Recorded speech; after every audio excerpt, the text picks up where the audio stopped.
men will literally put armor on construction equipment and go on rampages instead of going to therapy. Nope. Warning, this podcast contains violence, sexuality, gore, and other horrible and disturbing things. Listener discretion is advised. Also, the hosts of this venture are ignorant dipshits, so please do not take anything they say as fact. And enjoy the show. Now, are you sitting comfortably? Good. Then we'll begin. Today we had 15 homicides and 63 violent crimes, as if that's the way it's supposed to be. It is our basic human right to be forgotten. A second plane now has crashed into the other tower of the World Trade Center. Putting chemicals in the water that turn the friggin' frogs gay. The defendant shall be incarcerated for the rest of her natural life with no possibility of parole. You are not machines. You are not cattle. You are men. We were somewhere around Barstow, on the edge of the desert, when the drugs began to take hold.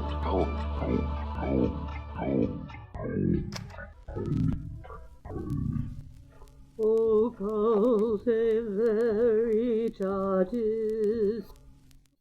Welcome to Occultae Veritatis. I am Richard Bigley, and in studio with me today I have... Murray. Leon Felger. Dude, Gallifrey. The soundboard demon. Bambi. Isis. That was quick. They just really want to get to the episode or the poison or something. And the void cawing from behind. Oh, yeah. So, October 28th, 1951, in the town of Castlewood, South Dakota, Marvin Heemeyer was born. He was raised on a dairy farm. In the late 1980s, he would move to the area of Granby, Colorado. Marvin purchased 2 acres of land for $42,000 from the Resolution Trust Corporation, basically a federal agency set up to handle the assets of failed savings and loan institutions. On this land, he had a grand vision. He wanted to build a muffler shop, which would become Mountain View Muffler. And, like your neighbor's catalytic converter that you've been eyeing up for the past week, this episode is also filled with precious metals. So, what's your poison?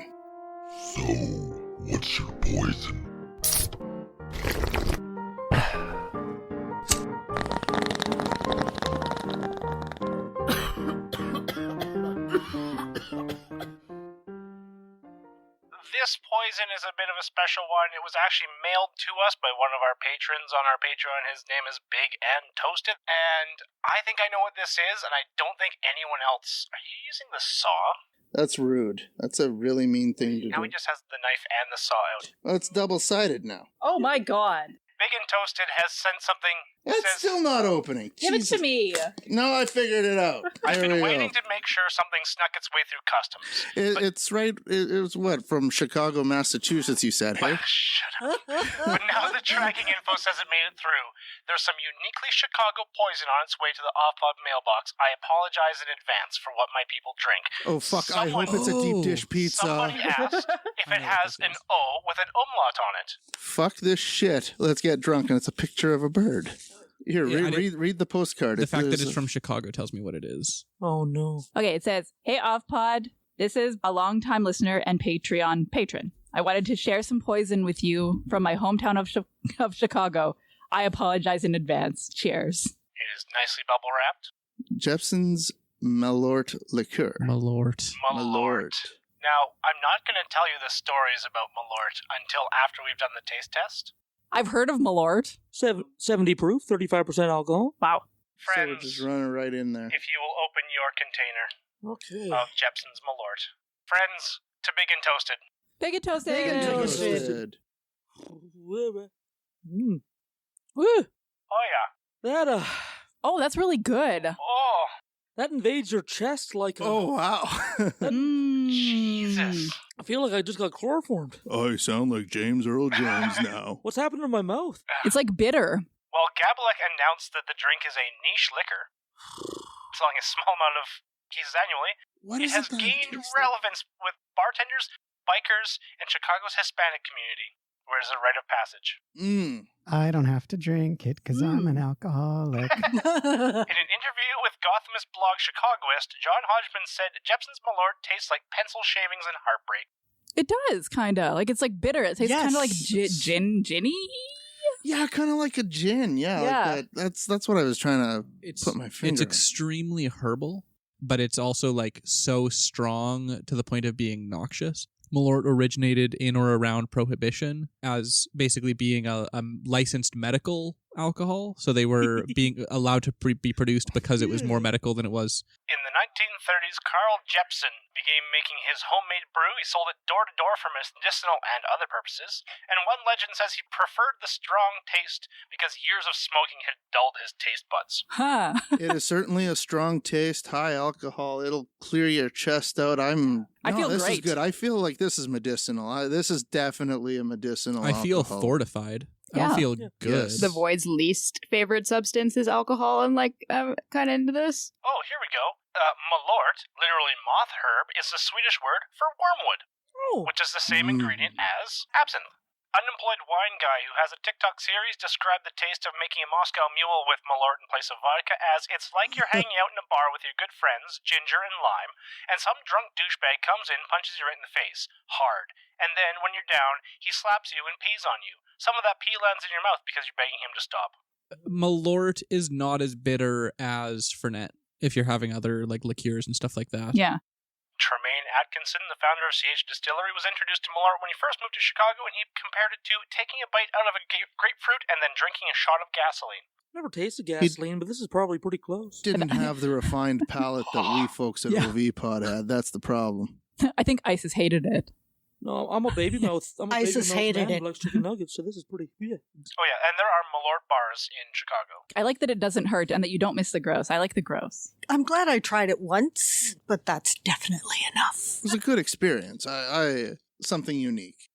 Thank you very much, Big and Toasted, for sending us this beverage. Let's remind our fans that if you want to send us something completely legally without breaking any laws or customs of your country or ours, our P.O. Box is Occultae Veritatis Podcast, P.O. Box 51. The most mysterious P.O. box out there. Yeah. Station Main, Saskatoon, Saskatchewan, S7K3K1. You don't actually have to put Station Main in the address. I mean, we say it because it sounds cool, but if you don't, they know that it's Station Main anyway. But P.O. Box, Area 51, Saskatoon, Saskatchewan. P.O. Box, Area 51.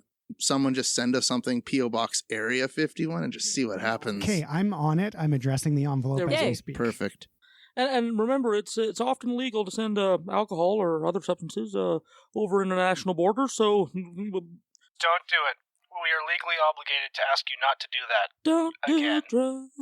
Don't do drugs. Not a lot, at least. Yeah. Everything in moderation. Yeah, exactly. Except for moderation. You have to do that all the time.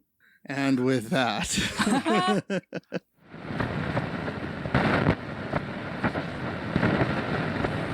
Luann, can you take us through it chronologically so people get a sense? I know it all started about 3 o'clock this afternoon. Where did he begin? Do you know? He started on the end of town. We are told unofficially, we want to emphasize that, this man owned a business next to the concrete company, that he had a long-standing beef with the concrete company in Granby, and then he went after the concrete company first. He then made his way down Main Street of Granby and actually was taking out buildings as he passed, took out much of the town hall, took out the library, may have gone through the Liberty Bank. It actually looks like he might have punched in one side of a new Liberty Bank in Granby and came out the other.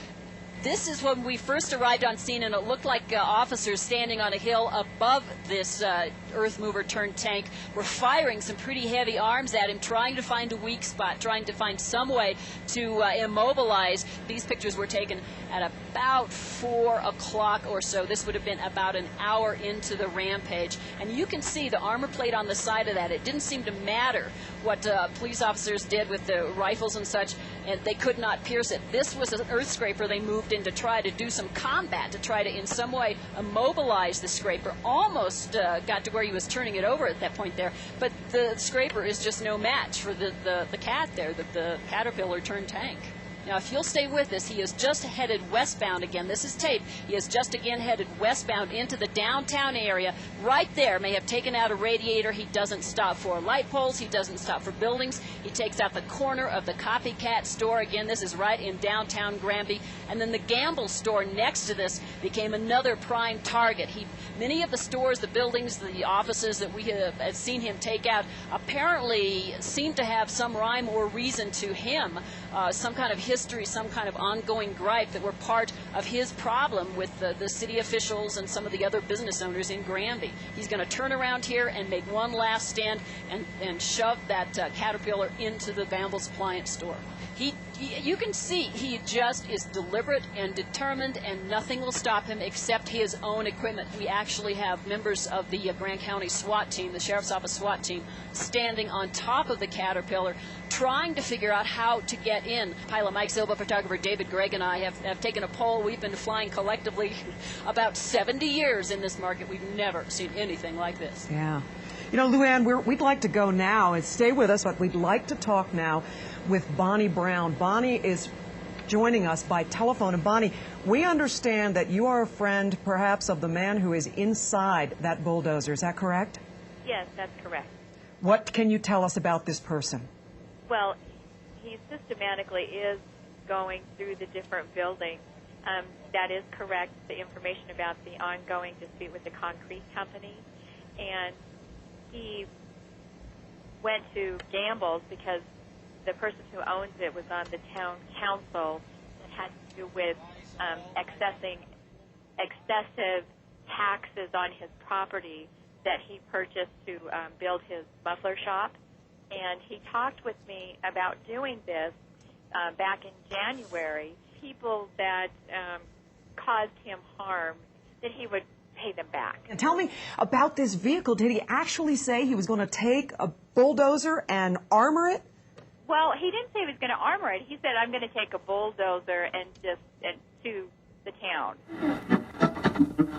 The Dochefs had owned the property before this purchase, but they had lost it to the bank after another business of theirs had gone under. Basically, the land goes to auction. A business associate of the Dochefs had hoped to actually buy the property and then sell it back to them later. The Dochef family really wanted this land to build a concrete plant. They were going to call them Mountain Park Concrete.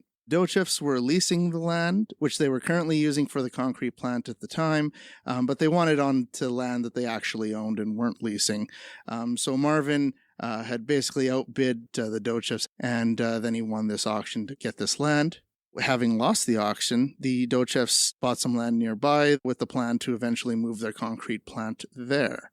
The Dochefs had approached the town about placing a concrete plant on property south of Marvin's land and a little bit closer to the business district on Highway 40, but the town encouraged the Dochefs to move the operation further away from the hotels and businesses to a site further north, and that's when the Dochefs approached Marvin.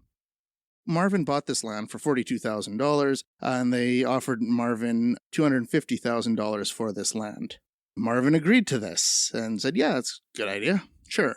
And then Marvin decided that he wanted more, $375,000, because the town had given the Dochefs the okay to build a concrete plant on this land. So he felt it was worth more now because they actually had a plan and approval to go ahead with this. And then basically kind of went back and forth on this. And then Marvin would eventually want $1 million for this property he bought for $42,000. He has an instinct to negotiate. He just doesn't know when to do it. Yeah. He does it after the deal's already done. Yeah, so Susie Dochef would later say in an interview with Sky High News, I just think he set things up to the point where you would just have to say no. He probably set you up to say no just so that he could get mad at you. Oh. So basically that was kind of how he worked was, well, no, now I want more. Okay, we'll give you more. Well, if you'll give me more now, well, how about you give me even more now? Well, no, we had an agreement. Well, now I'm mad at you because you're not doing what I want. You're being unreasonable. Oh man, that's such a weird way to do things. I wonder if he's getting like stimulation or entertainment out of it or what. Well, probably. Yeah. So the Dochefs basically said peace out and bought some other land for their concrete plant, which was a 22-acre parcel of land. You know, they were still kind of interested in Marvin's land, kind of trying to offer to trade them. They're like, well, we just bought these 22 acres, but, so how about we just trade land or whatever the case may be.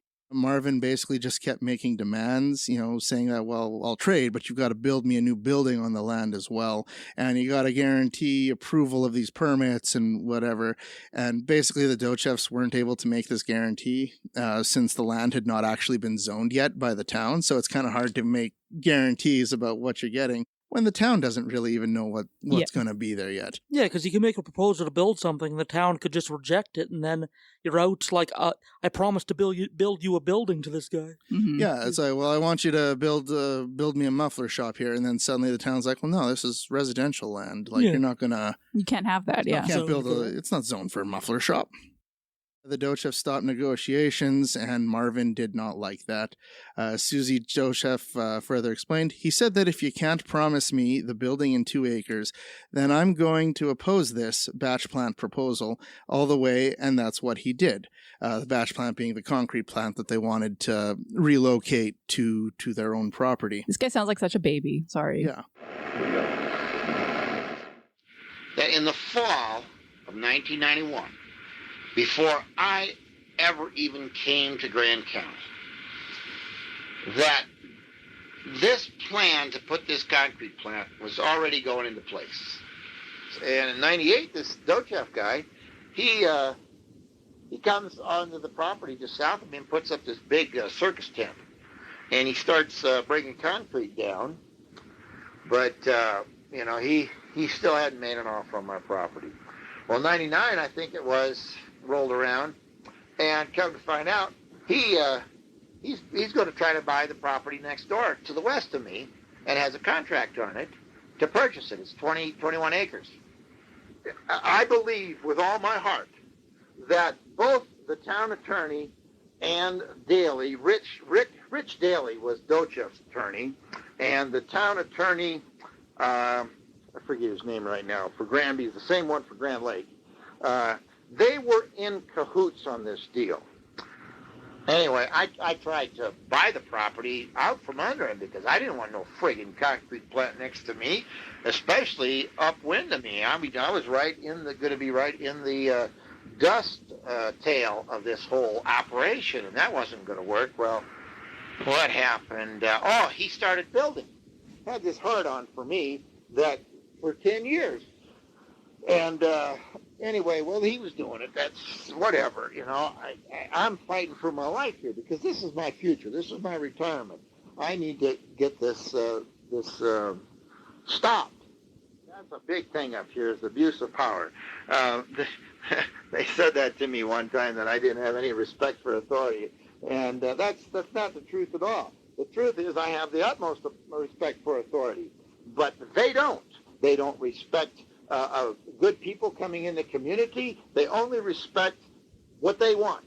And if they're in that power circle, that's the way it's going to be. They believe. And you're not going to get in if you've done anything to offend them in any way. That's their right in America.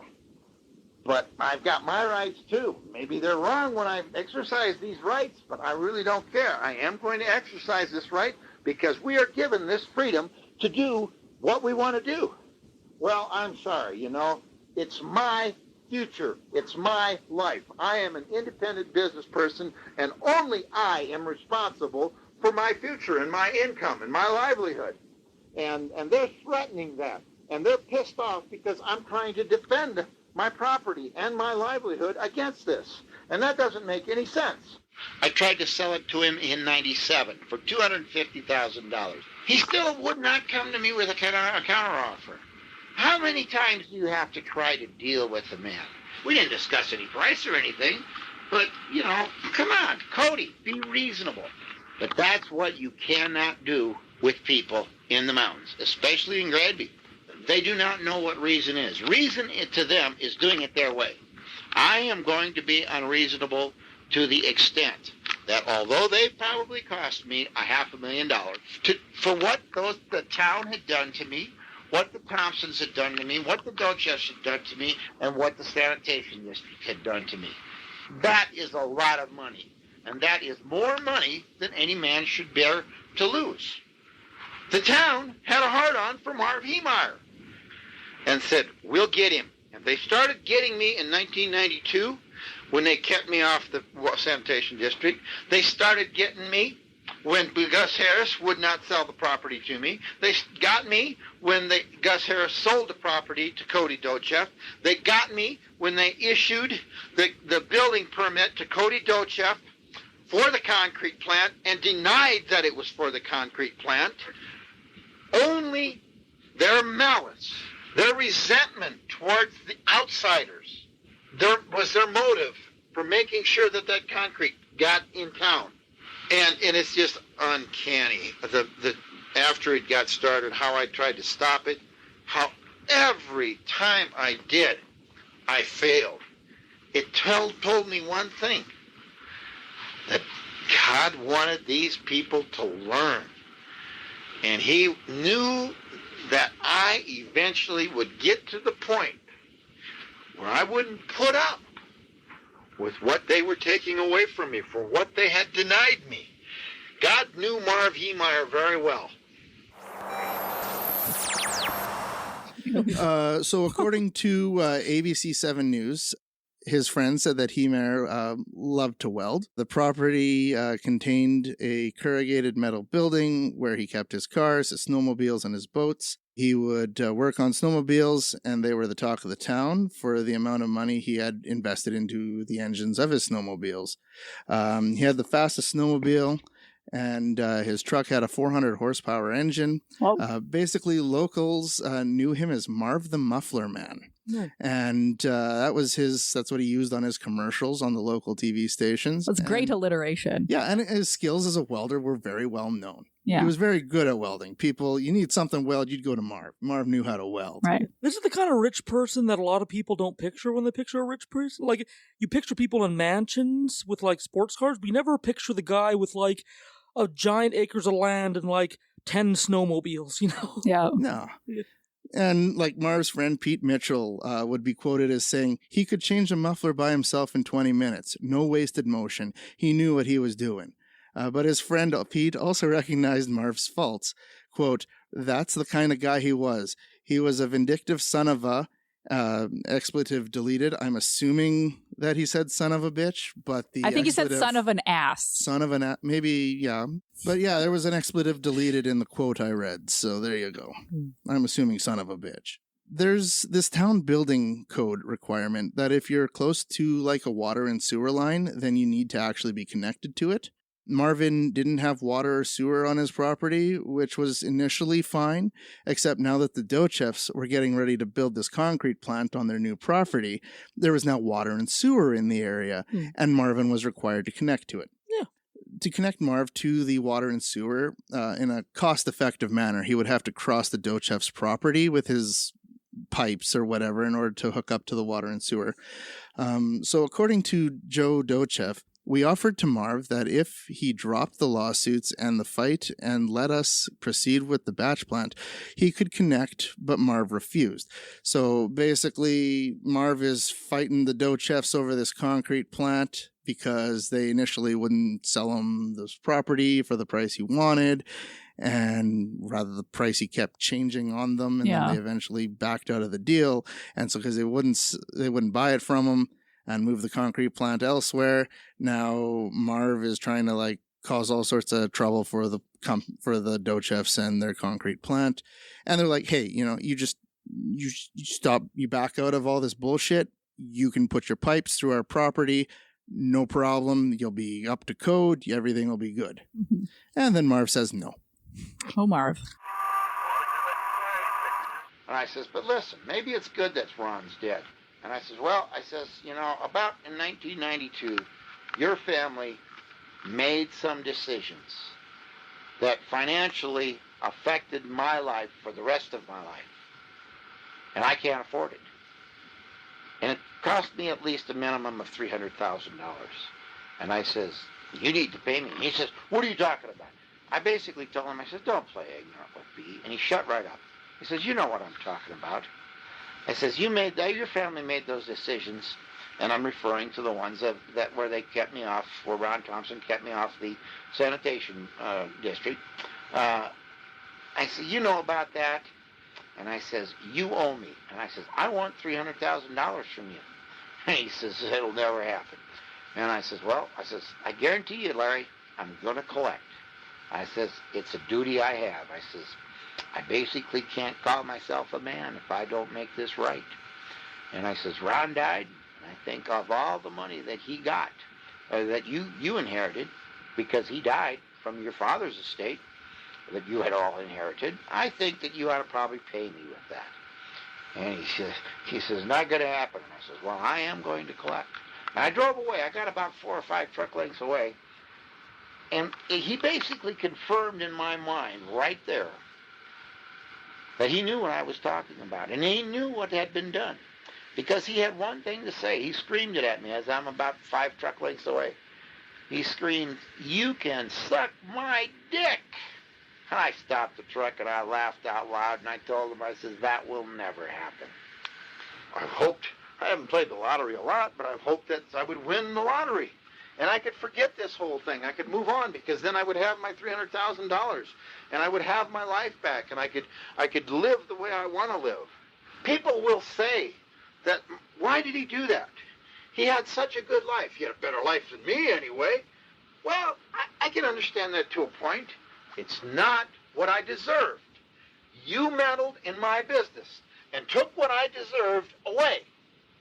You took advantage of my good nature. Well, I think there's something you should learn here. For as good as a man can be, also can he be as bad. I just want my sewage to leak into groundwater. I don't know why, it's just what I want. So, like, Marv had actually requested that the town force the Dochefs to let him hook onto their septic and their water supply. What? But the town's like, well, no, this is private property. We can't force them to do anything. Yeah. You know? And so Marv sues the town. And he sues the Dochefs. And then the suit was thrown out by Grand County District Court on all counts. And Marv did everything he could do to delay the construction of this plant. And, there was like the costs, basically it cost the Dochefs a lot of money in legal bills because he's one court case after another. And those fascists in the local government can't tell me what to do with my poo. Does everyone know the I'm drinking your milkshake speech? No. It's about, I can't remember what the movie is. It's about the guy who built an oil well and is like an oil tycoon in the early days of oil in the US. There Will Be Blood is the movie. And there's this whole thing where this guy owns some land in the middle of this guy's land, and he had, for a while, he'd been like trying so hard to get a hold of this land, and eventually he'd given up and gone and bought all of the land around it. And the way that oil worked in the area is it was very liquid, so it would seep out into the other, being in the other area. So he was able to pump out all of the oil, even though he didn't own this middle part of land. And he went and he was kind of gloating to the guy who still owned this now useless, like, middle part of land that doesn't have any oil under. He's like, I'm drinking your milkshake. Now I'm imagining it like, I'm shitting in your milkshake. Yeah. That's right. Oh, here it is. It was Paul who was chosen. He found me and told me about your land just before. Why are you talking I about did what Paul? your brother Don't couldn't. say I this to broke me. you and I beat you. It was Paul who told me about you. He's the prophet. He's the smart one. He knew what was there and he found me to take it out of the ground. You know what the funny thing is? Listen. I paid him $10,000 cash in hand. Just like that. He has his own company now. Prosperous little business, 3 wells producing $5,000 a week. Stop crying, you sniveling ass. Stop your nonsense. You're just the afterbirth, Eli. Ouch. No. Slithered out on your mother's filth. No. They should have put you in a glass jar on a mantelpiece. Where were you when Paul was suckling at his mother's teat? Where were you? Who was nursing you, poor Eli? One of Bandit's sows? That land has been had. Nothing you can do about it. It's gone. It's had. If you would just take this lease, Daniel. Drainage, Eli, you boy. Drainage. Drain dry. I'm so sorry. If you have a milkshake, and I have a milkshake, and I have a straw, there it is. That's a straw, you see. Watching. He's walking over with his finger. And my straw reaches across the room and starts to drink your milkshake, I drink your milkshake.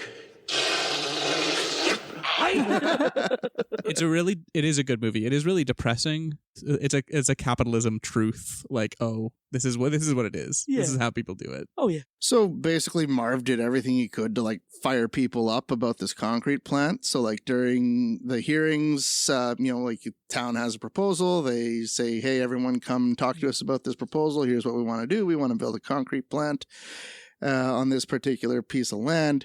And Marv would basically try to fire up anybody he could, and they'd come to the hearings and try to delay it and argue against it. And initially there were quite a few people that were fired up and against it. But as things got moving, less and less people had objections. If you're like, well, worried about this, and what about this infrastructure? And they say, well, how about we do this and do this? Okay, problem solved. All right. And now you're not so mad about it anymore. And so people just kind of lost interest in fighting against this concrete plant, except for Marv. So Marv called the Environmental Protection Agency, claiming that the plant was hurting his property, and the Environmental Protection Agency just basically stopped phoning him back.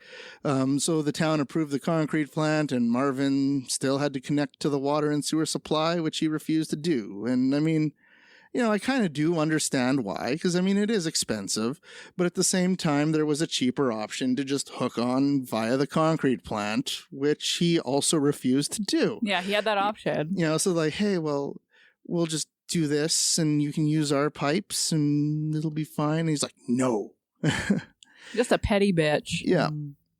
So Marv tried to sell his property, but the town imposed the condition that like any new buyers would have to have water and sewer installed as part of this. So, you want to buy Marv's land, fine, but you have to connect to the sewer and the water, as part of this whole developing this land.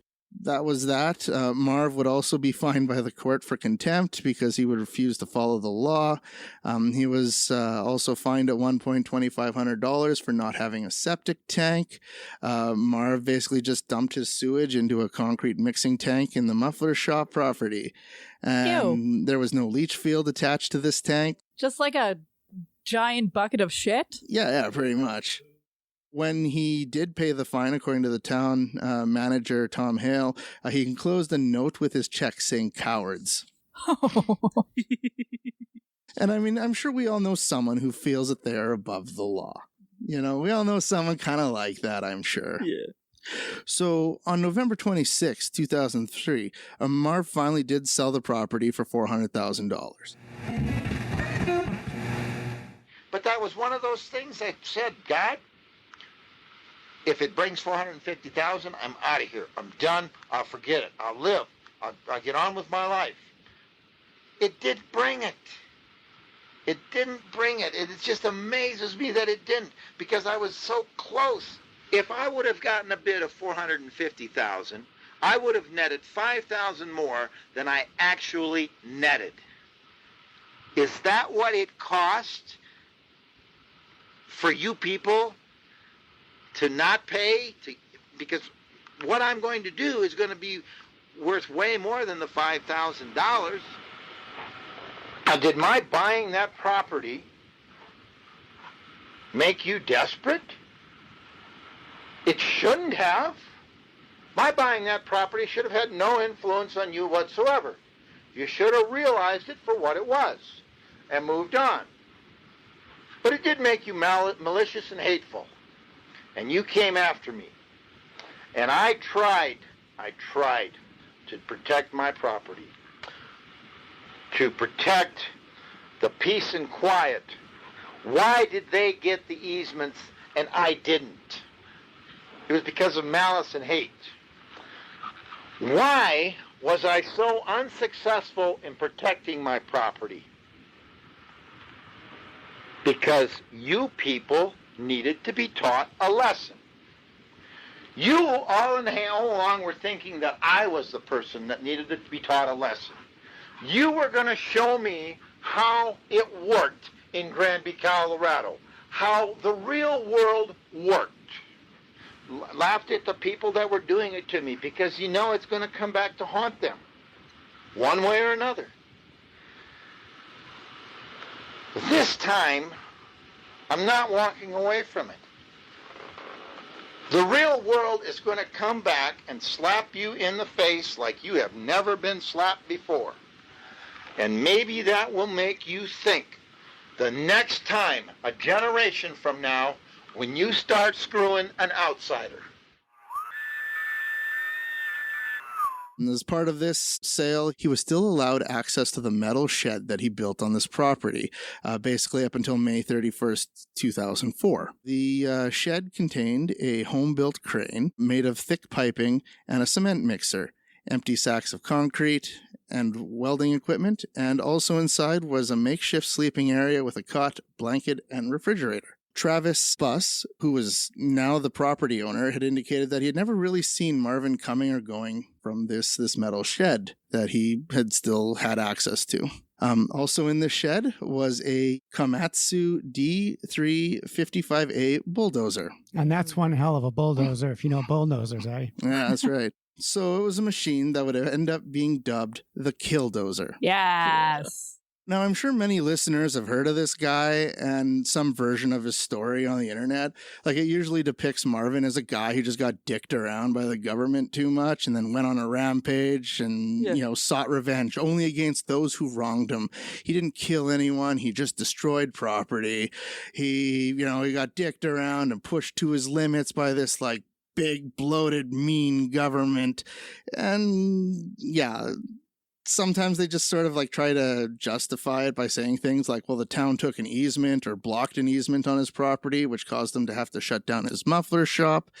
Other claims that have been made are that the town blocked an access road to his muffler shop. According to journalist Patrick Brower, who covered the town meetings in Granby during this time as a reporter, said that is not the case. Anyway, we got this lawsuit going on, and this newspaper guy, Patrick Brower, this guy is the scum of the earth also. I mean, he's a pothead. Of course, you can't tell anybody that. Big liberal, army brat, has had everything in his life given to him. He said that he was going to come down and we'd do an article on my little business. Well, he never did do it.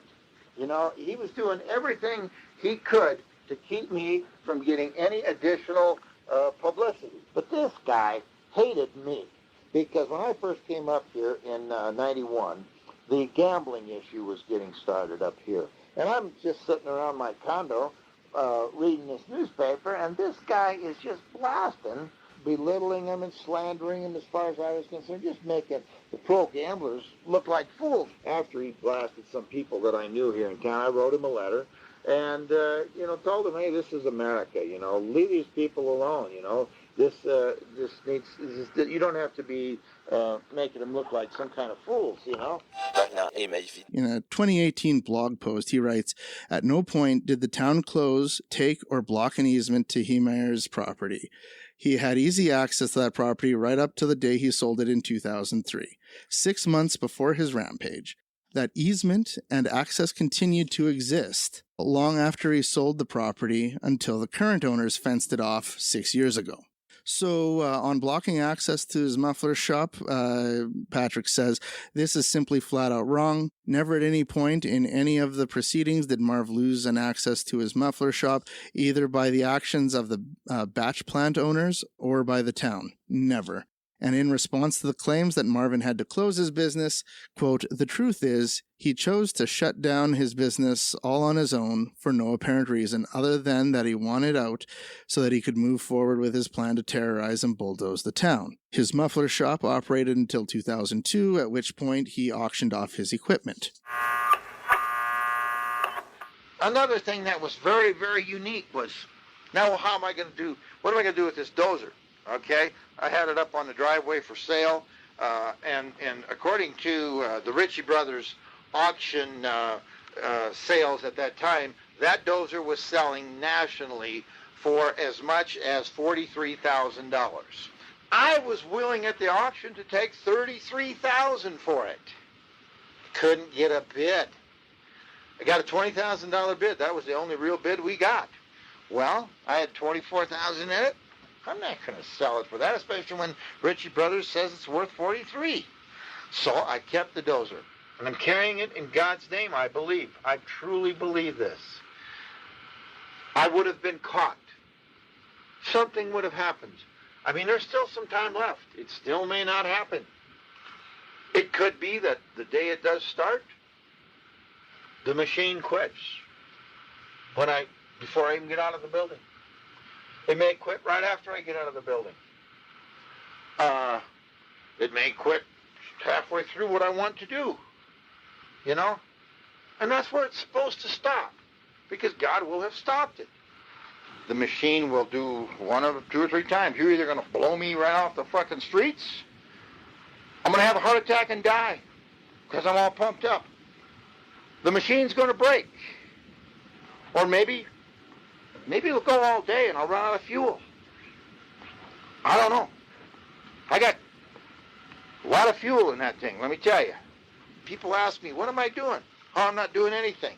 I spent the whole summer of 2003 in that friggin' building, lived there without a shower for as much as 4 days at a time, working on that dozer, getting it prepared to do what I have to do. Over a year and a half, the bulldozer had been modified. Marvin had added armor to protect the cab, the engine, and parts of the tracks. Armor was made of concrete and thick steel, and there was over a foot thick in some places. Oh my God. Front and rear cameras were installed and hooked up to a monitor in the cab of the machine. The cameras were protected by a 3-inch bulletproof Lexan shield. Holy fuck. Overkill much. Compressed air was rigged up to blow dust off these cameras. Holy. Thought of everything. 3 gun ports were also installed. There were also fans and air conditioning installed to assist in air circulation. Oh. Marvin recorded a series of tapes which he mailed to his brother, the first recording April 14th, 2004, and the last recording being May 22nd, 2004. Are these available to the public? They are publicly available. I'm going to stitch them in, yeah. Right on. Yeah, there's just, if you Google like Marvin Heemeyer tapes or Killdozer tapes or whatever, you can find them. The total recording was about 2.5 hours long. Is he just like showing off his project to his brother pretty much? I'm going to give you some quotes here. Okay. So he outlined his rage at the town, quote, to show the town the real mafia-type tactics that they were using. That's all they are. They're criminals. They bend the law and they got caught and it pissed them off and now they really hate me. He sounds kind of like a little bit of a proto-QAnon guy, you know? Bit. Yeah. In one of the tapes, he said it was fate that his bulldozer didn't receive a high enough bid at auction. The bulldozer just barely fit into this metal shed, and he said that was another sign of God's will that he was to do what he was about to do, because it just barely fit. Oh, that's a stretch. You know, if it didn't fit, well, then maybe God didn't want him to do it, but it fit in the shed. Just barely. What a happy coincidence. It's almost like he just wanted to do destruction with a bulldozer and he was looking for any sign to support that. Exactly. I find out that the dozer is 2 inches shorter than 12 feet and will go into the storage building. It is 1 inch narrower than the door. If I take the little bottom, the edging grousers off, or whatever they call them on the dozer blade. If I take those off, that dozer will go in my storage building. So I says, well, let's put it inside, because then I can build it to do what I am supposed to do. And I could not believe it. I put up a 4x8 piece of plywood on each side of the door so that the blade would go through. Drove that thing up there, got out to where the cab was close to the door, checked the clearance, and I had 2-3 inches of clearance. I drove it right in there. It fit through that door so tight, you almost had to grease it to get it in there. Why did that particular dozer fit in the building? So I'm thinking, well, this is good. I get it inside, now I can build it. Must be what I'm supposed to do. And so he believed that God had built him to teach the town of Granby a lesson. God's plan also included him being single and childless so that he could carry out his mission against the town. Oh, that's kind of sad. He's like, I am an incel, and this is why. Yep. Because I need to rampage the town with my bulldozer. It's not because I have a disgusting personality. Yeah. No. That's some serious cope. Fuck. You've got to deal with cognitive bias or cognitive dissonance one way or another, right? Mm-hmm. Either it's not my fault, it's everyone else's fault, or it's God's will. Yep. I'm actually a lawful good paladin. Yep. Everything I do is right. Yep. Am I intensely dislikable? Or did God have God shoot women away from me so I can do a bulldozer thing? So we can do a bulldozer thing. Yes. The bulldozer thing. So in November, an insurance company representative attended his property to do an insurance inspection. And then when the insurance representative did not turn him in after inspecting the property, he also felt that was a sign from God. Oh, God. Jeez. Talk about getting caught. Why didn't I get caught? Why haven't I been caught? Or why didn't I get caught up to now? Last fall, when Travis and Bob go to buy the place, they need to have their insurance man come in and see the storage building. They want to see inside. Now, I had put up a temporary wall, and I had insulated that whole building that summer and had started working on this dozer. I had this dozer about half done, by maybe 3/4 done by the time they wanted this insurance guy to come in. I had to clean that whole shop up, hide all the steel, the welders, hide all that stuff in a little room in the corner I built out of 2x4s and canvas. And then what did I do? I took polypropylene tarps and I covered the dozer. I covered it up with tarps and taped it all shut. And I says, maybe this is where I'm supposed to get caught. They're going to come in here and they're going to get nosy. They're going to want to know what's under this dozer. They're going to find out that I'm building this, and somebody's going to go call the cops, and they're going to put a stop to it. Well, that's the way it's supposed to be. Catch me, okay? So these guys come in. Oh, well, what's this? This is the dozer. Oh, okay. Well, what's this lift? They say, and I say, well, chirogenics or something like that. I said this professor was perfecting a cryogenics cooling system to go in the intake of the diesel engine, and they bought it. I had this all bullshit story, and they went along with it. I said, I couldn't believe it when they walked out the door. I'm safe. How come they didn't catch me? It was right there under their nose. Well, I wasn't supposed to get caught. Not yet. Maybe I will. Maybe this whole thing will come to stop early. That's the way it's supposed to be. I will accept that. They took away my life. They took away my future. They took away my hope. They took away any desires that I had. I cannot operate in a community of people that does that to their neighbors. Other quotes from the tapes. God blessed me in advance for the task that I'm about to undertake. It is my duty. God has asked me to do this. It is a cross that I am going to carry, and I am carrying it in God's name. I hope that the people of Granby learn that the way you punished me over the years has turned me into a desperate man. It's a community that in order to get ahead, you've got to keep your neighbor down.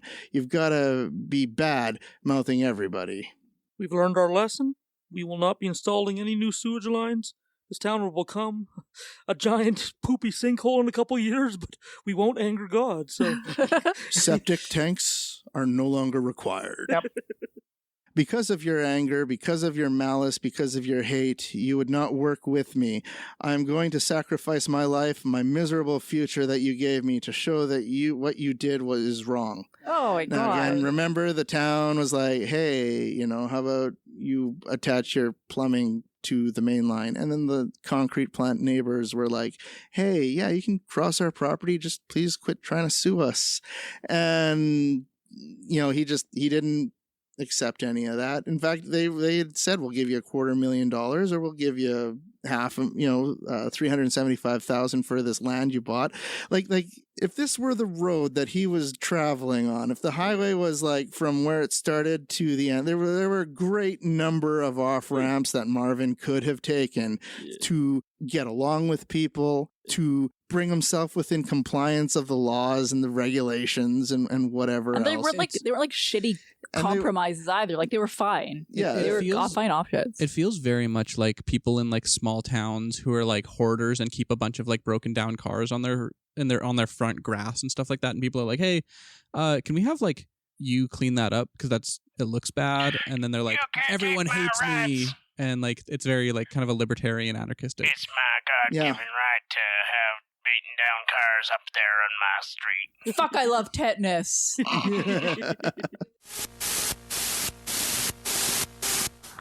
Hello, my name is Marvin Heemeyer. Today is, let's see here, April 13th, 2004. You're just going to have to take my word that this is Marvin Heemeyer, serial number 503-689-4771. I want to say right now, if I would have been married, had a family, things may have gone different. But God built me for this job. He rewarded me for 45, 50 years with the lifestyle that I am so thankful for. And it's unfortunate, the poor people in Granby, so many of them were so jealous of my lifestyle that I could come and go as I pleased. To know that for 10 years, the people in the town of Granby did not want me there. And the fact that I was making good money by the 99, within, 6 years after I started that business, that I was making a pretty good income. I'm sure it made them very jealous. I'm sure everything about me made them jealous. I'm sorry that they felt that way. That is a bad way to feel. It's just the way that town is. It's just, they're poor. Right now, I think that everybody's probably got a lot of money in their pockets because we've had pretty good economy up here the last 5 or 6 years. But those people all could have $1 million each. They would still be poor. They're poor in mind. They're poor in pocketbook. They're poor in spirit. They're poor in heart. They're just poor people. I have had a perfect life up until 1999 when I found out what the Thompsons had done to me in 92. And I am not going to take it. And I have to use the resources that I have, the wherewithal that I have, the ability that I have, the knowledge that I have to make this right. I am not walking away from it. Well, God blessed me in advance for the task that I am about to undertake. And when I realized that one day when I was sitting in the hot tub, and I was weeping, a peace came over me that has only come over me a few times before in my life, because God wanted me to do it. And I didn't understand it. I said, why did you ask me to do this? Is that why I've never been married, so I didn't have a family? Is that why I've always been successful, so that I would realize my reward before doing this task? I've taken all I can take. How I react, yes, it's a reaction. That's how it's supposed to be. That's how God built me. It is not my fault. What'd that one guy say? Those who made me your enemies, or enemy, those who made me your enemy, they are the guilty ones. The Thompsons are guilty. The Dochefs are guilty. The Granby Town Board is guilty. The Granby Planning Commission is guilty. My neighbors are guilty. It took all of you 10 years to get me, And I understand it's a conspiracy. We can't prove anything. And with you, the way you change your minutes at all your meetings, I understand that. It can't be proven. But you have given me license, through your example, to do what I need to do. When I do this, that levels the playing field in my favor. So now we've got a lopsided playing field. Because when I come back at you, I'm going to destroy your side of the playing field. I'm going to destroy you. You know, I sold the property for $400,000. I mean, I had to pay taxes on it, which I did. But I stuck, $360,000 in my pocket. What I own is just going to be a pittance compared to what I'm going to take. But hopefully the community will learn something from this and become wiser. And instead of hating their neighbor and keeping your neighbor down, they will love your neighbor. So June 4th, 2004. That morning, Marvin lowered his armor shell onto his bulldozer using his home-built crane. He knew that once that was on the machine, he was not coming out. At about 3 p.m., he drove his armored bulldozer through the wall of his muffler shop and then went to the concrete plant. Oh, like fuck the door. Yeah, he just boom out the side of this thing. This will be so much cooler. Well, yeah, absolutely. At the concrete plant, Cody Dochev tried to stop Marvin by running like a loader into the side of the bulldozer as he was damaging the concrete plant with his bulldozer. And in response, Marvin shot several times at Cody. Yep. How fast does a loader go? They can go at a clip, yeah. Okay. Yeah. 60, 80 kilometers an hour is not too far off if they're in high gear. Okay, I was picturing this vehicle that moves like 6 kilometers an hour, slowly charging a bull. Probably hitting him at like 30, 40 clicks. Yeah, that's so pretty good. Yeah, so he's trying to like stop Marvin from destroying this concrete plant, and Marvin then decides to shoot at Cody. From his fucking turrets? Yeah, from his like gun points in his bulldozer. Yeah, he had gun emplacements. Oh, God. Can you imagine just being in that concrete plant and just like, oh, it's like a dude next door again. What's he doing this time? You're not gonna fucking believe it. Get in the loader. It's really noisy over there. Killdozer comes out of the wall. Like, okay. Well, and one of the things is like a lot of the internet mythos behind this man is that he only went after people who wronged him and he didn't try to kill anyone. But you can see here that like he shot at a he's guy shooting at a guy. You know, like he has 3 gun placements in his bulldozer and he's shooting at a guy who's trying to stop him from this rampage. I looked up this video. Looking at the comments is just ridiculous. Just upsetting. I remember seeing this as a kid and thinking this guy was a complete psycho, but who did this for no reason because they never fully explained it. Once you find out the guy's life, he was unfairly ruined by the city. You understand his rage. Most dangerous man in the world is one with nothing left to lose. Oh, I gross. don't blame him. He was reasonable. All he wanted was a road. Blech. He's 100% justified in what he did. I'm a goddamn American. If I want to upsell the cost of my muffler shop way over its limit to get $1 million, and they don't give it to me, I'll destroy their business with the bulldozer. What the fuck's happening? Yeah. This is a reasonable man who snapped after years of pummeling from a corrupt town. No one was harmed during this rampage, just the businesses that successfully ruined him. Besides the guy he shot at. Yeah. So when he was finished with the concrete plant, he moved on to the town hall. Oh, no. Xcel Energy spokesperson Mark Stutz was cited as saying that when he attacked the town, he ended up knocking out natural gas service to the town hall and destroyed a utility service center. So the town hall was also connected to the library, which was also destroyed.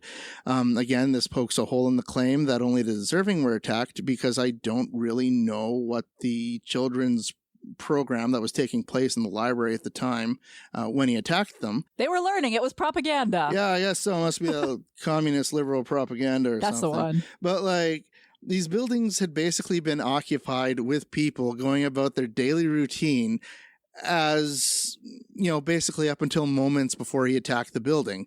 And there were children in that library. Yeah, he could have done it like at night when the buildings were empty. And children are highly allergic to bulldozer impact. Yeah. He then proceeded towards the office of the local newspaper, who often ran editorials against them. And then he went after the home of L.R. Dick Thompson, who was the former mayor of Granby. Now, Thompson was mayor when Marvin started, scrapping with the town, but, in 2001, 3 years before this happened, he passed away. So, really, the only occupant of Dick Thompson's house was Thelma Thompson, who was his 82-year-old widow. Yes. No. I'm not really sure what the widow did to Marvin that this octogenarian woman deserved to have her house bulldozed. 100% justified. He just wanted a road. He just wanted a road. That's what the comment on the YouTube said. Yeah. I picture it that she was in the bathtub and everything around her was destroyed except for the bathtub. No. Smash. Yeah, like the Family Guy. Yeah. Yeah. So during this rampage, police vehicles were damaged, service vehicles were damaged, and just general people's vehicles that were damaged being parked on the road and in the path. So people, like I said, people say that he went out of his way not to hurt anyone, but it was basically just dumb luck that nobody got hurt through all this. Yeah. He was shooting at people like Cody at the concrete plant. He was shooting at law enforcement. He was passing a bunch of propane tanks and power transformers, and he was trying to shoot them out. Like if he shot one of those propane tanks and it blew up, that's not. It could have been a lot of casualties out of that. Yeah, he just didn't give a fuck. Yeah. So in order to stop the machine, the police had basically fired at it. They had fired at least 200 rounds. One officer dropped a flashbang down the exhaust pipe, but it really didn't appear to do anything to the bulldozer. One sheriff's deputy climbed on top of the machine trying to find a way to get a bullet into it, but had to drop off to avoid getting hit with debris as he was going through. Police were trying to come up with something to stop this. Allegedly, there was some consideration of using an Apache helicopter to launch a Hellfire missile at Marvin. Ooh. Or some sort of military team armed with anti-tank missiles. However, these claims are disputed. Yeah. So one group of people are saying, yeah, this is totally what was the plan. And the group that was planning to do it was like, no, we weren't planning to do that. So I don't know, maybe take it with a grain of salt. I mean, I like to pretend that that's real, but who knows? I don't know. There was no consensus on to whether that was actually in the plans or not. Yeah. There are some videos on TikTok of guys who work in quarries with a bunch of little chisels, and they smack a line of chisels in to break a line in the rock, and it's really satisfying when they smack the last one and the crack breaks and it works. And I can just imagine a cop on top of a moving bulldozer, and it's a concrete thing on it, right? And just trying to ting, knock ting, in through a foot or more of concrete with steel reinforcement, and Except the nice ASMR is just ruined by the chaos around. This is the steel reinforcement would really fuck it up, I think. Yeah. But did he steal the concrete from the concrete? I wonder if he bought the concrete from the concrete plant, or just steal bags in the night. Or did he? I don't know where he got the Hello, concrete neighbor. from. Marvin then proceeded to a hardware store owned by Casey Farrell. He was a man that was named in one of Marvin's lawsuits. It was here that the machine got stuck when one of the treads dropped into the basement. And at that point, the police felt further force was no longer needed because one of his treads is hanging in the air in the basement and he's not really going anymore. So the engine had ended up failing. The machine was leaking fluids because of all the extra weight of the armor that's been put on it. The radiator eventually failed, and the total attack lasted 2 hours, 7 minutes, and damaged or destroyed 13 buildings. The end of the line for Marvin. The SWAT team surrounded the machine. Some reported hearing a single gunshot. Police tried to remove the armor with explosives, but gave up after the third explosive failed to remove the armor. They then used a cutting torch to get into the bulldozer, cutting around where Marvin had installed his air conditioner. Basically, at 2 a.m. the following day, on June 5th, they were finally able to access Marvin's body and confirm his death by suicide. In terms of aftermath, the damaged concrete plant was able to resume operations June 14th, so 10 days after this rampage. A few days after the incident, Marvin's brother received Marvin's audio tapes that he had mailed before going on the rampage. The tapes were then turned over to the FBI. Initial estimates of damage were pegged at $4 million in damage, but had grown to $7 million. Now, mind you, this is like $2004, so like in today's dollars, it would be more like $10.5 million in damage. The authorities found lists in Marvin's home that included people who sided against him in his disputes, and he named 14 buildings. The list included the mayor, the county manager, several business owners, and the 13 buildings that he damaged, and the town Catholic church, which he did not damage. Now, Reverend Frank Gerber had said that Marvin did not attend church and had no grudge against it that he was aware of.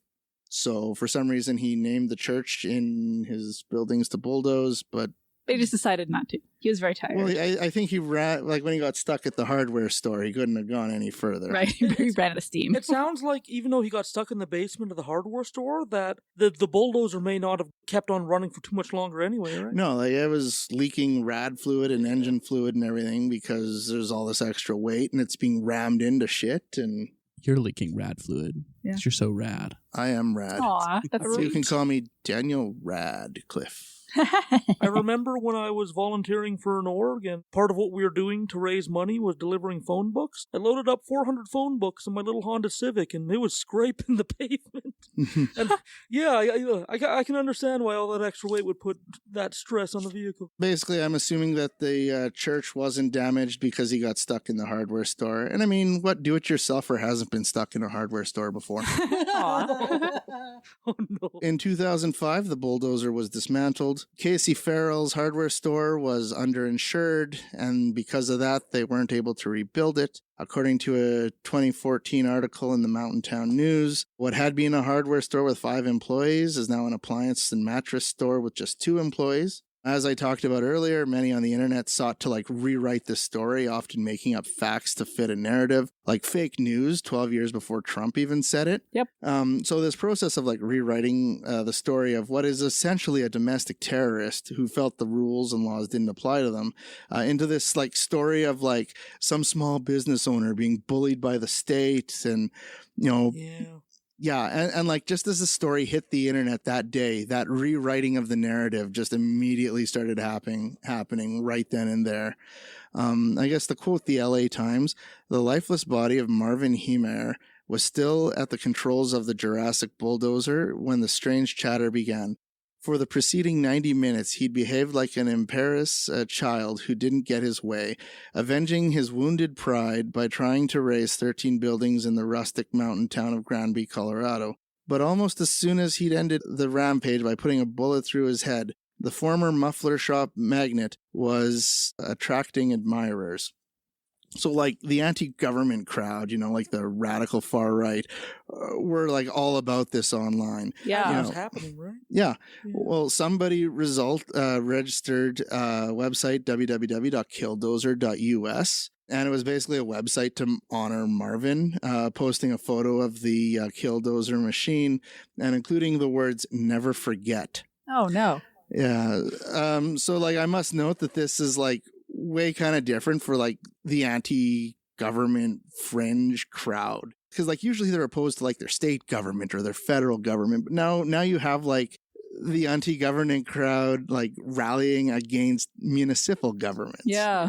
And it's whoever is some city hall people, it's definitely possible for municipal governments to be corrupt, usually because there's a lot less oversight because a lot fewer people are paying attention. Budgets tend to be significantly smaller, but it usually ends up being such and such politician, city councilor or mayor, took a bunch of money to approve this plan instead of the other guy's plan, and this guy profited and this guy bribed whatever. That's the kind of shit that usually happens, right? Yeah, but it's just so weird that now suddenly the anti-government fringe, Dale from King of the Hill types I do not recognize the authority of a court that hangs the gold-fringed flag. A flag with gilded edges is the flag of an admiralty court. Now they were starting to aim their grievances at like municipal governments.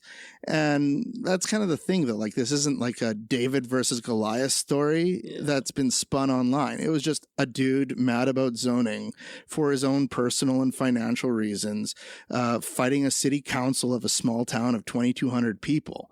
Like men will literally put armor on construction equipment and go on rampages instead of going to therapy. Nope.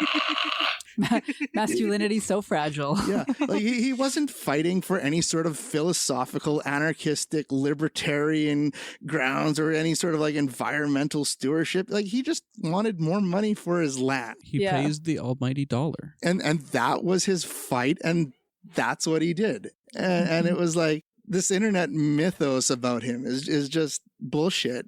Made up stories. Yeah. It's like, I wanted an ice cream with chocolate sauce. I don't want your ice cream with no chocolate sauce. I'm going to bulldoze your town. Yeah. Well, if you want to run the video or any other media you may have amassed. Well, I've put up a picture, and you can find this pretty easily, of his rifle in a gun port. So anyone who's like, oh, he wasn't going to hurt anyone, why does he need guns? Yeah. I'm glad he spent like time on making compressed air dust removers rather than at the range, because he didn't hit nobody. Yeah, or thankfully. Glad he made a compressed air dust remover instead of compressed air cannon. Oh, Jesus Christ. Like it's already a tank, literally. This is the old Destroyed in Seconds show from Discovery. Oh, when Discovery used to be good. This is on the decline. Oh, man. Oh, fuck. A bulldozer levels a building in Granby, Colorado. Then another. And another. It's part of a meticulously planned citywide demolition project. The bulldozer went crazy. But this plan wasn't put together by city engineers or construction workers. Really? Just received a 911 call reporting that there is an out-of-control bulldozer. It's very much It's in the control. brainchild of an angry man with a grudge against a lot of local people and businesses. Yeah, fuck that tree. Fuck a tree. There is someone inside. The man inside this armor-plated bulldozer is Marvin Heemeyer. How much that thing is smoking? Yeah. As horrified townspeople run for their lives, Heemeyer wrecks buildings and vehicles one after What another. if they said run for their lives? There's people fleeing. He's not like steering around them. They're running away from him. And that thing is the size of a fucking small building. Yeah, like it's huge. Deputies or anybody It's like the size of a else. train car, pretty much. Right there. It's bigger than a train car. It's hard to see, but right there, I believe that's some form of like Ford Escape or Mazda Tribute kind of thing. That looks like my car, yeah. Yeah, and it is double the height of this like smallish SUV. Stands in his way. We might need SWAT. Heemeyer's an accomplished welder who spent a lot of time inside a secret workshop. Oh yeah, you can see the hole. Where he came through like the fucking Kool-Aid man. Can't see who's driving or anything. There, he outfitted the dozer with 2 sheets of half-inch steel plating with a layer of concrete in between. What type do you need? On this day, he seals himself in and takes off on a violent ride. Inside his cockpit, 2 assault rifles, lots of ammo, and video monitors to help him see where he's going. But he wasn't going to hurt people. A bank. No. A hardware store. A concrete factory. The concrete factory. Even the town hall. Especially the town And hall. especially the police department. I mean, all cops are The one bastards. thing Yeah, all like- of those like places fair have in enough on common, that. That one's fair. Heemeyer feels he has been wronged by these businesses So he or the unjustly people who destroyed own them. 12. Yes. Yeah. He even exacts We'll let revenge the one on the home of the slide. town's former mayor. He does have armor-piercing weaponry. Out of the police Deputies and department SWAT as a teams tree. try everything. Yeah. I kind of appreciate there's like it's slowly going. You can tell it's losing steam at this point. It's slowly going down the road. And there's just a bunch of cops like walking alongside it. Like what the fuck? What do we do, What guys? can you do? What do you do? What do you do? Yeah, as this thing is breaking down, it's less a rampage and more of a parade with debris, you know? Yeah. Just keep shooting at it because they want to try to box him in. Yeah. At one point, a heavy equipment operator There it decides is. to put a stop There to it the goes. Cody. It's got a belly digger. He climbs behind the wheel of his front-end loader and gets set to take That's a on belly the digger. armored Yeah, bullshit. that's definitely belly dub. But quickly, the operator finds himself in an industrial-sized game of chicken. Outstanding. Heemeyer speeds ahead, aiming directly for the blockage. Realizing his intentions, the loader attempts to flee, but the armored dozer gives chase. Ramming the tractor off its path, it steams ahead to its next target. Authorities seize the narrow opportunity, using the front loader truck to block the dozer in. It's not a front loader, it's got a belly. The civilian operator hurries to safety. Yeah, you'll be safe inside that. Forced to continue ahead, Heemeyer pushes his creation to the limit. Push it to the limit. The bulldozer grinds to a halt under the rubble of a steel building. Its engine has called it quits. Tragically, he didn't have a CAA. As authorities try to get into the cab of his homemade tank, Marv Heemeyer takes his own life. It takes officers several hours and a cutting torch to finally get inside the cab. None of the townspeople are hurt, but the price tag on this rampage is about $7 million. Whoa. Well, there you go. There's a couple things that happen. Like, people love to simplify stories, and they love to take people who are nuanced and make them into heroes. They love to simplify stories. So if they can make it fit into some archetype to make it simpler for themselves, a lot of people will do that. So they take the story and they turn him into a hero and the city into the enemy. And if you already have anti-government sentiment, you're already primed to believe stuff like that, which I think a good lesson to take away here is if you hear a story that like speaks to your biases that you hear and you already like start believing, I think that's the time to get skeptical, because if it matches your biases, it's easier to get fooled. Mm-hmm. And it's easier to think that this prick was a hero, Online commenters had absolutely no issue or no hesitation in making up stories and making up things and misrepresenting things to build this guy up to be a hero, and he's just an asshole who thought he didn't have to live with other people. Yeah. Patrick Brower, thank you for being here. This story fascinated the entire country when it happened. Indeed. Who was this guy who did it? Marv Heemeyer was a resident of Grand Lake who owned a muffler shop in Granby. And he had gotten disenchanted with the town because he tried to fight a concrete batch plant that was going in next to his business. He didn't want it there. He didn't want it there. He lost that fight, and he sued the town. He sued his neighbors. He lost that fight, and he lost it in a very public way because, of course, it was all happening in public meetings and such. But the real root of his anger was that he couldn't sell the property that he had, that he'd bought at auction in 1992. He couldn't sell it at really inflated prices to his neighbors, so ultimately he threatened them. He said, if you don't buy it at this price, I'm just going to fight you all the way through the town process, and he did. Tell me about what he did to the bulldozer. Well, the bulldozer was a Komatsu D355A, which is about the equivalent of a D9, so it's a large machine. I have no idea what a D9 is. A D9 Caterpillar. Okay. And anyway, he welded sheets of steel, half-inch, around the cab. Then he built a shelf underneath that, and then he welded another sheet about 4 or 5 inches out from that, creating a cavity into which he then poured concrete. And then he did the same thing on the roof of the cab. I mean, these are bullet holes. Yes. All right. So he got shot at. Yes. And I can see some bumps on the back, but these bullet holes go maybe an eighth of the way through this. No, that design of having concrete and steel is a proven way to prevent large rounds. How many rounds went at him from law enforcement? Well, my guess is right around 1,000. And you were there. You saw this. I was there, yes. I wasn't there at the very beginning, but, he destroyed our business. He completely destroyed our production building. I was in there when he hit it. Yeah, the newspaper. I was running the newspapers in Granby. So was the newspaper targeted? Yes, absolutely. In fact, my name was the only name that made his list twice for some strange reason. There's a folklore about this guy, Marv. There's this folklore that, he was giving it to the man, that the town wronged him, and that he got back. And I got to tell you, I think everybody hears a story, and there's this little bit of, wow, that's kind of cool that, he would do that, but it's not cool at all. This guy was not some freedom fighter out there trying to take on government. This guy was trying to kill people. Yes, Marv was not what I would call an ideologue about being opposed to government or the press or anything like that, but he did develop specific animosity toward the government in Granby. Specific animosity toward me at the newspaper because we had opinions in the newspaper that were different than his. Now, I got to tell you that we ran many of his letters to the editor. I met with him every time he wrote a letter. I would meet with Marv and we'd go over it. I'd edit it with him right there. I had no idea he was that angry. I knew he was angry, but not that angry. Suddenly, the very day of the event, there were people talking on the radio, doing a blow-by-blow of the rampage. Oh, Marv was just a gentle teddy bear. He wouldn't go out of his way to hurt anybody. He's just destroying their property because they wronged him.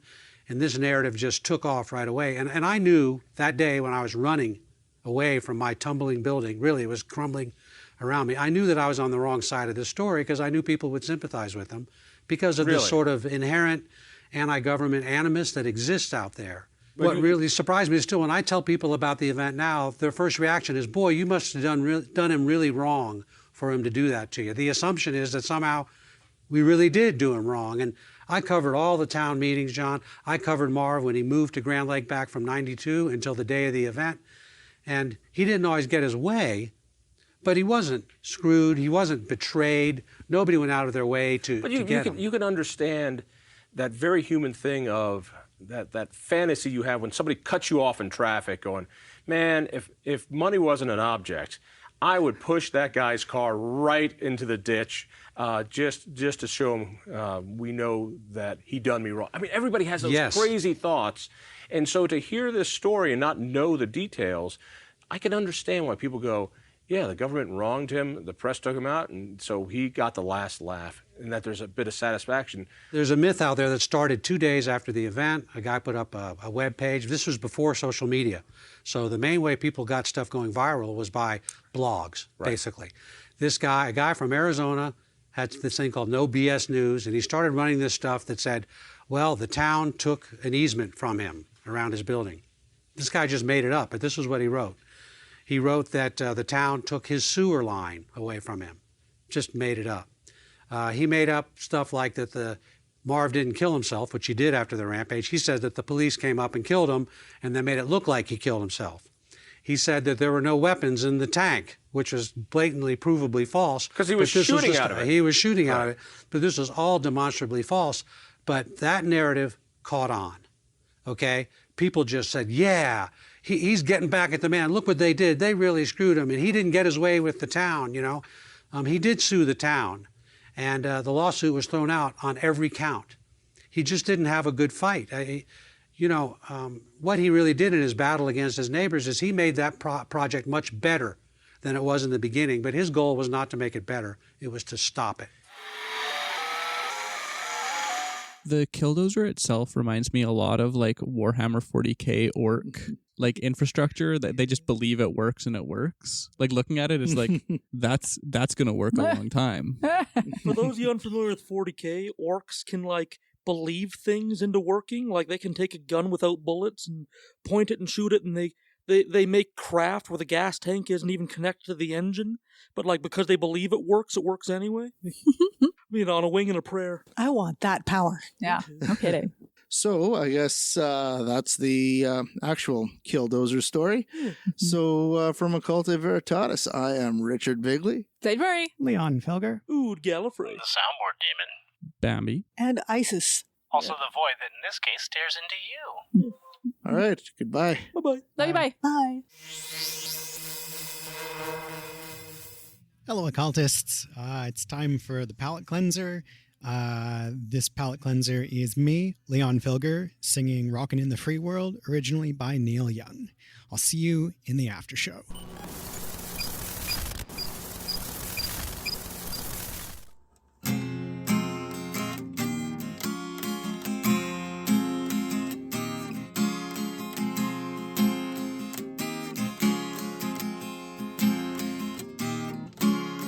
Colors on the street, red, white, and blue. People shuffling their feet, people sleeping in their shoes. But there's a warning sign on the road ahead. There's a lot of people saying we'd be better off dead. Don't feel like Satan, but I am to them. So I try to forget it any way I can. Keep on rocking in the free world. Keep on rocking in the free world. Keep on rocking in the free world. Keep on rocking in the free world.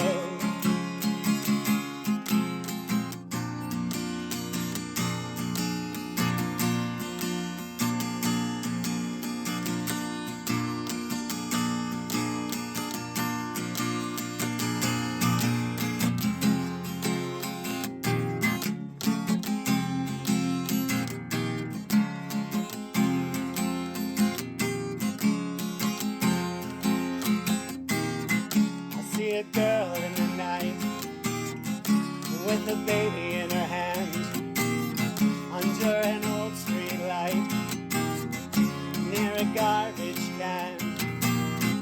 Now she puts the kid away and she's gonna get a hit.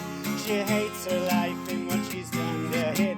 That's one more kid who'll never go to school, never get to fall in love, never get to be cool. Keep on rocking in the free world. Keep on rocking in the free world.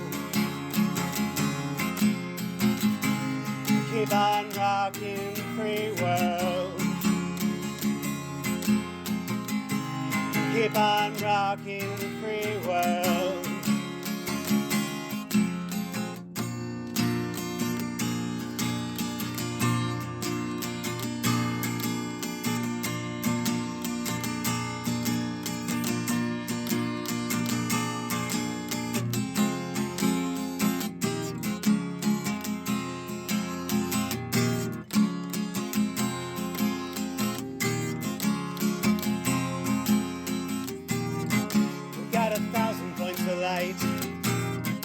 For the homeless man, we've got a kinder, gentler machine gun hand.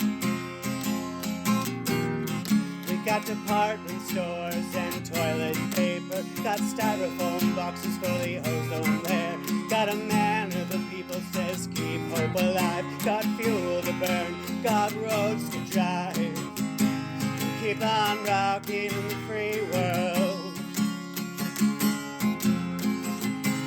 Keep on rocking in the free world. Keep on rocking in the free world. Keep on rocking in the free world.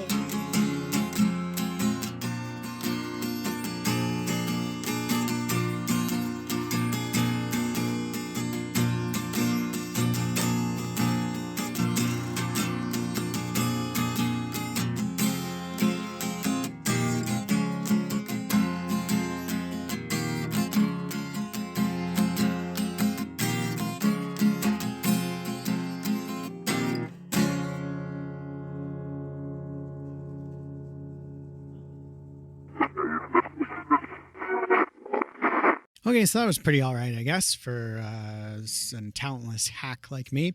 Oud Gallifrey has tasked me with taking on the after show, and in this after show, I'm going to be introducing and welcoming our newest patrons.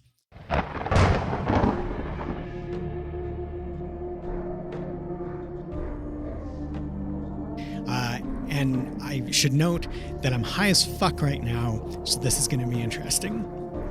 First up, Tim Gonzala at our $666 a month level. Low-key hail Satan. Tim, you fucking got one of our bumper stickers on the back of your truck, so fucking rock on. Next one is Dorothy Kaluza at a whopping $72.92 annual subscription. It's the big annuals, the big monsters keep us going. Thank you so much. I like your last name. It sounds kind of like a dish featuring nachos, and nachos are delicious. Up next, Robin Peterson at our base level $1 a month. Robin, I like the way you spell your first name with a Y. Fuck I. Those I Robins. Shifty people. Next up is Stainless Steel Rat at $6.66 a month. Low-key hail Satan. Stainless Steel Rat. You know, when I was a kid, my sister had 2 rats. One was named Scabbers after that Harry Potter rat, and the other had another Harry Potter rat name. I don't fucking remember it. Anyway, Scabbers ate the other fucking rat. And so your name makes me think about one of my sister's rats cannibalizing another rat. But I love you. I mean, it's not your fault you picked that.